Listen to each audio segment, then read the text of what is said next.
तर मित्रांनो तुम्ही बघू शकता हे जे पान आहे हे सुद्धा कडक झालेले आहे आणि पाहिजे तसा माव्याचं प्रमाण हे सुद्धा रिकवर झालेलं नाही।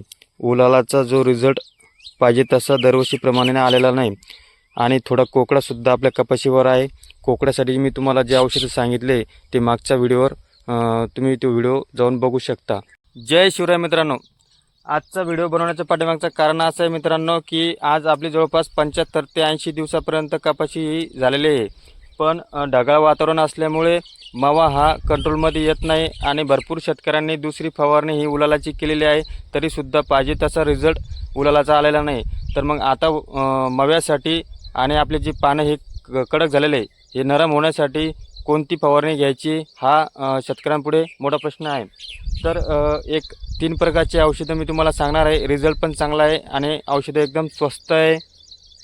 या 3 औषधाची आपल्याला फवारणी करून घ्यायची आहे। त्याआधी तुम्हाला एक काम करायचं आहे, तुम्ही जर चॅनलवर नवीन असाल तर आणि शेतकरी असाल तर चॅनलला सबस्क्राईब करायचं आहे आणि सोबतच्या बेल आयकॉनच्या घंटीला सुद्धा प्रेस करायचं आहे। तर आता 75 ते 80 दिवसाची आपली कपाशी झालेली आहे, त्यात आता फुलं पण लागलेले आहेत, चांगले पातेसुद्धा आहे आणि 5-5 10-10 आता कैऱ्यासुद्धा लागलेल्या आहे। तर आपल्याला जी फवारणी घ्यायची आहे ती म्हणजे मोनोशील, त्यानंतर मायक्रोला आणि रोगर MC कंपनीचं रोगर आहे। हे 3 औषधं एकदम स्वस्त आहे आणि चांगला रिझल्ट आहे। तर आपल्याला मोनोशील जे घ्यायचं आहे ते प्रतिपंप घ्यायचं आहे आपल्याला 50 ml, प्रतिपंप 50 ml घ्यायचं आहे। त्यानंतर जे मायक्रोला आहे ते सुद्धा 50 ml आपल्याला घ्यायचं आहे। रिझल्ट येण्यासाठी काही शेतकरी जास्त औषधाचं जे प्रमाण हे वाढवतात, तर तसं करू नका। या औषधाचा जो रिझल्ट आहे, मी जी फवारणी केली होती ती 50 ml केली होती, रिझल्ट चांगला आलेला आहे। तर मायक्रोला हे सुद्धा आपल्याला 50 mlच घ्यायचं आहे। त्यानंतर MC कंपनीचं जे रोगर आहे हे आपल्याला प्रतिपंप फक्त 30 ml घ्यायचं आहे।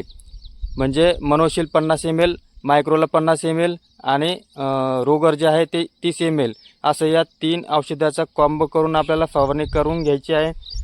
रिझल्ट चांगला आहे, ज्या कडकपणा आलेला आहे तो पण चांगला होईल। आणि तुम्ही जर नवीन असाल तर चॅनलला सबस्क्राईब करा। व्हिडिओ शेवटपर्यंत बघितला, धन्यवाद मित्रांनो। भेटूया पुढच्या व्हिडिओमध्ये।